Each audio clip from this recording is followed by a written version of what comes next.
All eyes are on the Ecuadorian embassy in London amid suggestions that WikiLeaks founder Julian Assange will be expelled from the compound.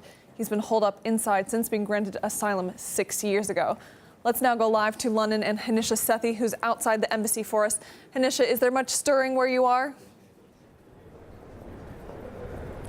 Yes, well, WikiLeaks says that the Ecuadorian embassy in London, which is just over my shoulder, may expel Julian Assange in the next hours or days, using the corruption scandal as a pretext. Now, what this is referring to are the INA papers leak. This was a series of phone calls and documents alleging that the Ecuadorian president benefited from an offshore account in Panama, allegations that the president strongly denies and that WikiLeaks denies publishing. But President Moreno has responded quite harshly to these allegations. Let's take a listen to what he said.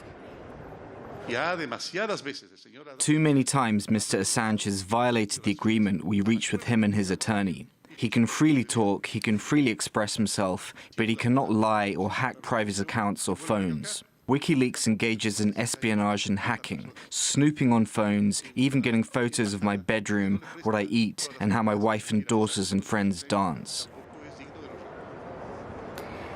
Now, President Moreno also accused the WikiLeaks founder of repeatedly violating the terms of his asylum. Assange has actually had quite a rocky relationship with Ecuadorian officials. If you remember, his internet was cut off, he was denied visitors into the embassy and so forth. But Ecuador, on the other hand, haven't issued any official comment on the WikiLeaks statement. And when it was first reported, the Ecuadorian Foreign Ministry actually called this a rumour. But we've been speaking to activists outside the embassy, and let's hear their thoughts. He's in trouble for exposing the truth about crimes and wars Australia was involved in, and he's a journalist and a publisher, and his free speech needs to be defended. We hope that Ecuador doesn't, for its sake, violate its own asylum law and its own asylum rules. It's against the law. He is a political asylee under the protection of international law. It's against the law to be handed over back to the people who want him. So what they're trying to do here is they're trying to do something illegal in a very underhanded way.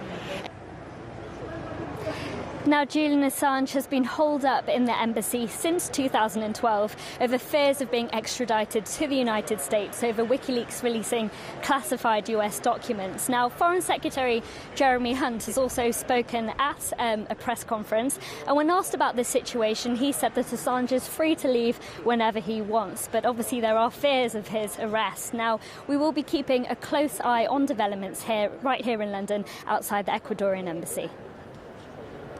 Hanisha Sethi bringing us the latest from London. Thank you so much. Commenting on the latest revelations, former Ecuadorian President Rafael Correa said there's plenty of evidence of Moreno's guilt.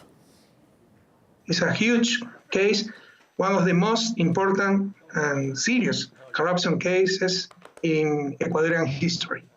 The proof, we have a lot of proof, is really great. We have the secret account, the president's secret account in Panama, Balboa Bank. We have the secret account. We know already that through this account, a lot of luxurious goods were paid for the Moreno family. For instance, departments in the Mediterranean coast, for instance, furniture extremely fine, and a lot of other things. But when this account will be open, we will be able to see where does the money come. The Ecuadorian government must protect Julian Assange. I repeat, there is no choice. Julian Assange is Ecuadorian citizen. He has the Ecuadorian citizenship. So according to our constitution, he cannot be extradited to the United States or wherever. And the government must protect him, must protect his right. But we will see what the Ecuadorian government will do.